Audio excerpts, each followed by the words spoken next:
Beynəlxalq Qalereyada Azərbaycan Rəssamlar İttifaqının və Beynəlxalq Qaleriyanın üzvü Mələklərim Uşaq Bağçasının rəsm müəllimi Aytən İsayevanın rəhbərliyi, 26 istedadlı azyaşlı rəssamın iştirakı ilə Payız Mənzərələri adlı master-klass təşkil olundu.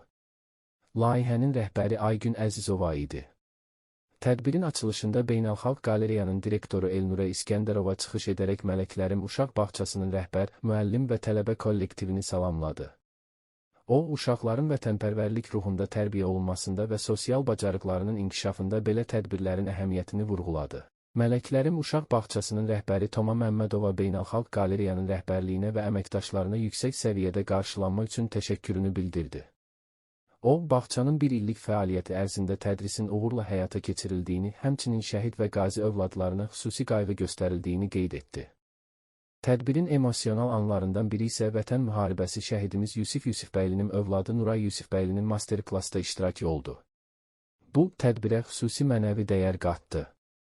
2 saat davam edən master-klassda uşaqlar gil fiqurlar üzərində çalışaraq payızın rənglərini öz dünyalarından keçirdilər. Tədbirin sonunda uşaqlara öz əlləri ilə rənglədikləri fiqurlar hədiyyə olundu, sertifikatlar təqdim edildi və xatirə fotoları çəkildi. Bu tədbir bir daha sübut etdi ki, incəsənət uşaqların dünyasına sevgi, vətənpərvərlik və yaradıcılıq aşılayan güclü vasitədir. Mələklərim Uşaq Bağçasının balaca rəssamları bu yolda ilk addımlarını uğurla atdılar.